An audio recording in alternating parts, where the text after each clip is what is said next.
तो हेलो बच्चों, आज हम जो है क्लास 10th का जो सब्जेक्टिव जो डिफिनेशन परिभाषा और सब्जेक्टिव ऑब्जेक्टिव दोनों तीनों सब एक ही वीडियो में हम करने वाले हैं। तो शुरू से अंत तक बने रहिएगा। पीडीएफ चाहिए, इट मीन्स इसका पीडीएफ पोर्टेबल जो भी पीडीएफ चाहिए इसका जो है हम लास्ट में दे देंगे। पासवर्ड भी लास्ट में बता देंगे। आप पीडीएफ बढ़िया से डाउनलोड कर लीजिएगा वीडियो के डिस्क्रिप्शन में, या नहीं तो कमेंट बॉक्स में हम पीडीएफ का लिंक पिन कर देंगे। ऐसा करते हैं तो चलते हैं वीडियो को स्टार्ट करते हैं। पहले देखिए, पहले क्या है संसाधन। क्या है संसाधन? मानव जीवन में उपयोग में आने वाली सभी वस्तुएं संसाधन कहलाते हैं। जैसे कि जल हो गया, पेड़ हो गया, पौधा, सब क्या है? संसाधन है। अच्छा, ये दूसरा है, देखिए भौतिक संसाधन भौतिक एवं जैविक दोनों हो सकते हैं। संसाधन क्या सकते हैं?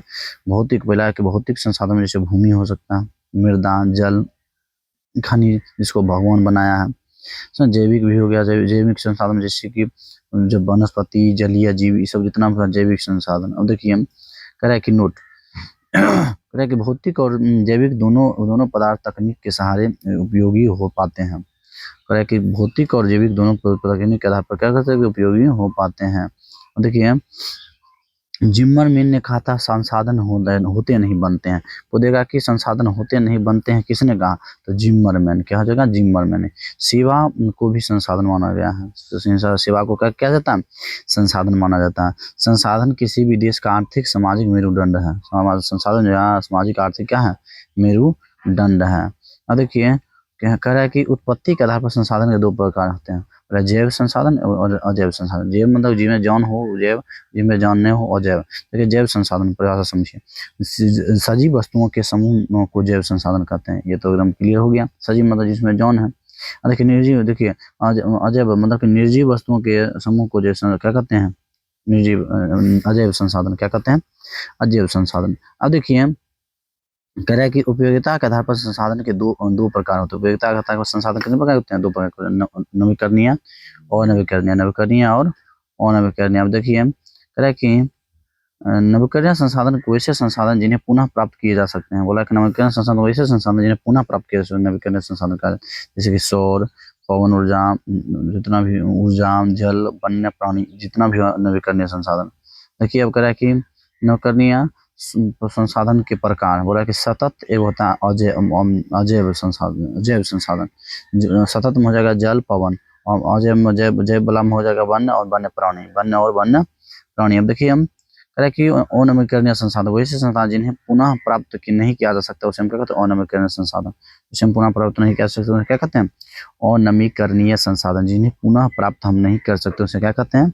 अनवीकरणीय संसाधन। देखिए अनवीकरणीय संसाधन दो प्रकार के होते हैं। अनवीकरणीय संसाधन कितने प्रकार होते हैं? दो प्रकार के। पुनः चक्रीय जैसे धातु, और चक्रीय जैसे जीवाश्म ईंधन। और देखिए स्वामित्व के आधार पर संसाधन के चार प्रकार होते हैं। स्वामित्व के आधार पर संसाधन कितने प्रकार होते हैं? देखिए चार प्रकार का। क्या नाम है? बोला है कि व्यक्तिगत संसाधन, सामुदायिक संसाधन, राष्ट्रीय संसाधन, अंतर्राष्ट्रीय संसाधन। ये सब जितना मतलब देखिए बोला है कि व्यक्तिगत संसाधन वैसे संसाधन जिस पर किसी व्यक्ति का अधिकार होता है उसे व्यक्तिगत संसाधन कहते हैं। जैसे भूखंड, घर, अन्य इत्यादि। अब देखिए बोल रहा है कि देखिए सामुदायिक संसाधन वैसे संसाधन जिस पर किसी खास समुदाय का अधिकार होता है उसे सामुदायिक संसाधन। जैसे किसी खास प्रकार के समुदाय के कहते हैं वो होता है जो कहता है कि जैसे कि संसाधन कहा जाता है सामुदायिक संसाधन, जिसमें मतलब कि जिसमें जैसे चरण भूमि, मंदिर, ये सब जितना है सामुदायिक समूह मिलकर सब मिलकर काम करेगा। तालाब उलाब में सब जाएगा, इसीलिए क्या होता है? भवन हो गया, गिरजाघर हो गया, ये सब क्या क्या कहलाएगा? सामुदायिक संसाधन। देखिए राष्ट्रीय संसाधन, लाइक वैसे संसाधन जिस पर किसी राष्ट्र का अधिकार होता है उसे राष्ट्रीय संसाधन। जिसमें पर किसी राष्ट्र का अधिकार होता है उसे क्या कहते हैं? राष्ट्रीय संसाधन। किसी देश के किसी देश के अंतर्गत उपलब्ध सभी संसाधन राष्ट्रीय संसाधन। किसी देश के अंदर में, जैसे मान इंडिया देश है, देश के अंदर में जो भी कुछ उपलब्ध है वो सब क्या कहलाएगा? संसाधन कहलाएगा। राष्ट्रीय संसाधन। देखिए अंतर्राष्ट्रीय संसाधन वैसे अंतर्राष्ट्रीय संसाधन बोला है कि वैसे संसाधन जिस पर अंतर्राष्ट्रीय संस्था नियंत्रण होती है उसे अंतर्राष्ट्रीय संसाधन कहते हैं।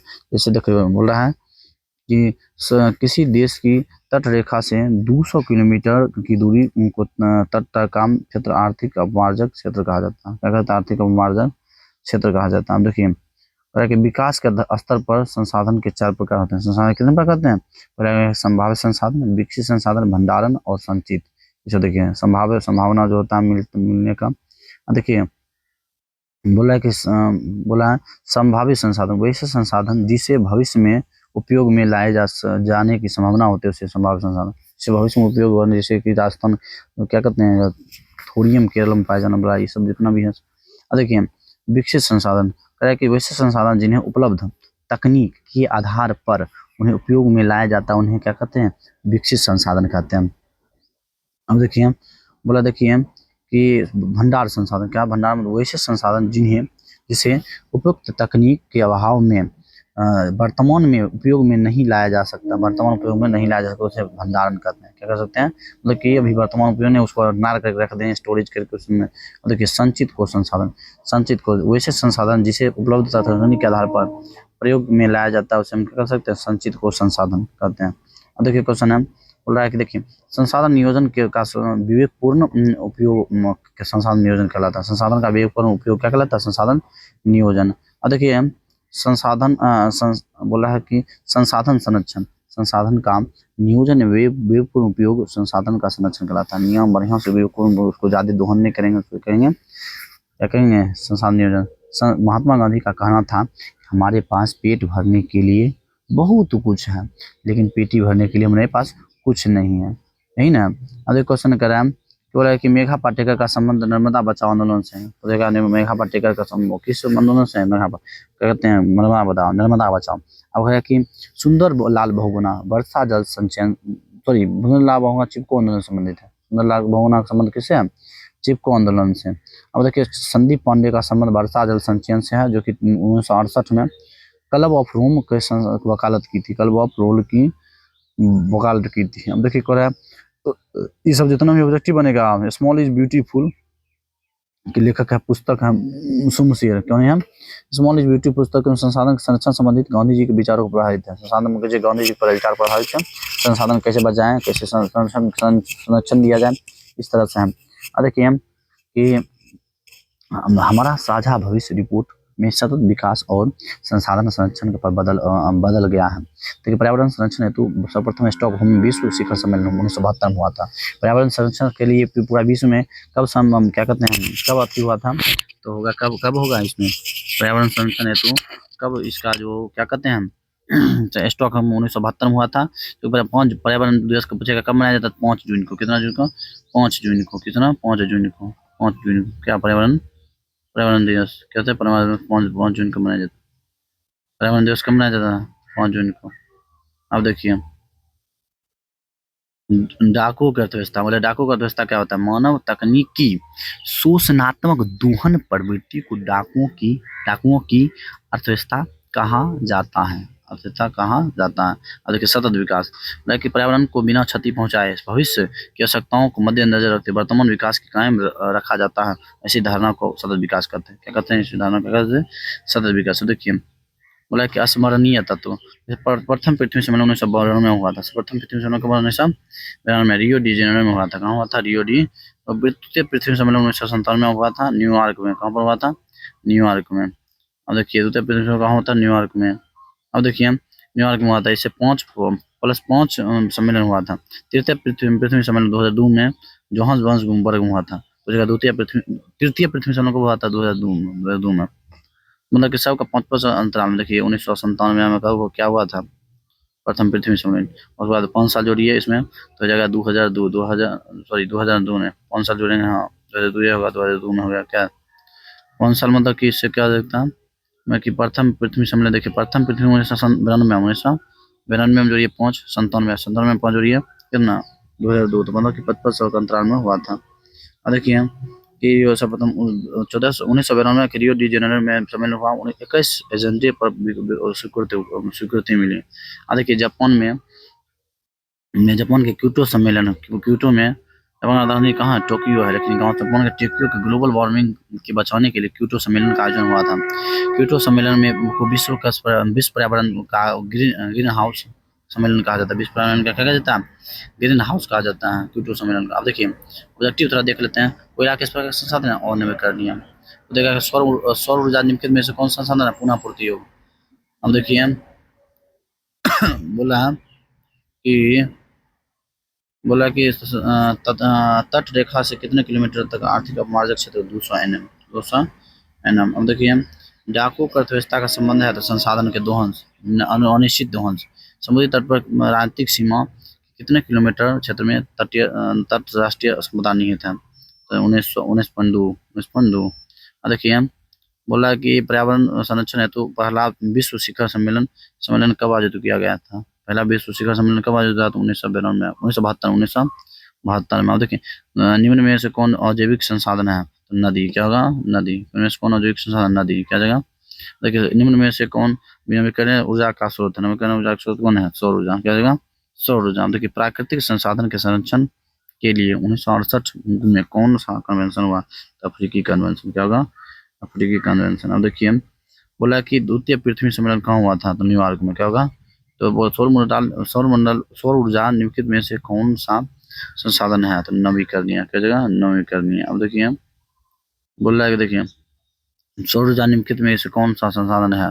पुनः पूर्ति योग। क्या होगा?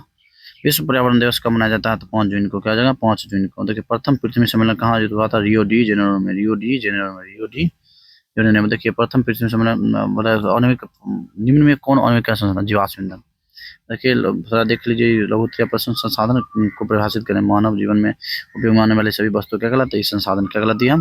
नल जल बोर्ड मोबाइल ये सब जितना भी है सब संसाधन है। क्या है? देखिए संभाव्य संसाधन को संसाधन है जो कि अंतर स्पष्ट किया गया। संभाव्य संसाधन वैसा संसाधन जिसे भविष्य में उपयोग में लिए जाने की संभावना है उसे संभावित संसाधन कहते हैं। कह सकते हैं संभाव्य संसाधन। देखिए को रहा है कि संचित को संसाधन वैसे संसाधन जिसे उपलब्ध तकनीक के आधार पर उपयोग में लाया जा सकता है उसे हम संचित को संसाधन कहते हैं। और देखिए क्वेश्चन है कि संसाधन संरक्षण की उपयोगिता को लिखिए। संसाधन संरक्षण की उपयोगिता क्या करें? लिखे। अब देखिए अब क्वेश्चन है सभ्यता में सांस्कृतिक विकास में संसाधन की भूमिका है किंतु संसाधन उपयोगपूर्ण तथा अतिशय उपयोग विविध प्रकार की सामाजिक आर्थिक और सांस्कृतिक एवं पर्यावरणीय समस्या को जन्म दिया था। कह देते हैं। अब देखिए अन्य समस्याओं के समाधान हेतु संसाधन संरक्षण की आवश्यकता होती है। संसाधन निर्माण में तकनीक की वो क्या भूमिका होती है? स्पष्ट कीजिए। संसाधन निर्माण में तकनीक की भूमिका क्या आती है? स्पष्ट कीजिए। तो बोला संसाधन निर्माण में तकनीक का भूमिका महत्वपूर्ण होती है। पर्यावरण में उपलब्ध पदार्थ की तकनीक के सहारे जीवन उपयोगी बनाया जाता है। देखिए बोला है कि क्योटो सम्मेलन का मुख्य उद्देश्य क्या है था? तो क्योटो सम्मेलन 1997 में ईस्वी में जापान के क्योटो में शहर में आयोजित किया गया। इस सम्मेलन का मुख्य उद्देश्य था पृथ्वी को ग्लोबल वार्मिंग से बचाने का ग्लोबल वार्मिंग की जिम्मेदार ग्रीन हाउस को उपयोग में लाना कटौती करना। अब देखिए अब क्वेश्चन कर रहा है कि प्राकृतिक संसाधन में बोला प्राकृतिक संसाधन में संसाधनों क्यों आवश्यक है? संसाधन के अधिक प्रयोग में विभिन्न प्रकार की पर्यावरणीय समस्या उत्पन्न होती है। संसाधन का नियोजन विवेकपूर्ण उपयोग और समाधान संसाधन संरक्षण कहलाता है। देखिए सतत विकास के लिए महत्वपूर्ण संसाधन संरक्षण। देखिए अब बोल रहा है कि देखिए दीर्घकाल बोला है कि देखिए संसाधन संरक्षण का क्या महत्व रहता है? संसाधन के संरक्षण के पर्यावरण को बिना क्षति पहुंचाए भविष्य की आवश्यकताओं को मद्देनजर रखते हुए वर्तमान विकास को कायम रखना है। क्या कहलाता है?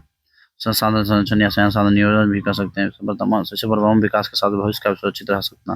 ये चलिए अब लॉन्ग आंसर हम दूसरा वीडियो में देखेंगे। तब तक इतना ही। Bye bye tata. Thank you for watching this video.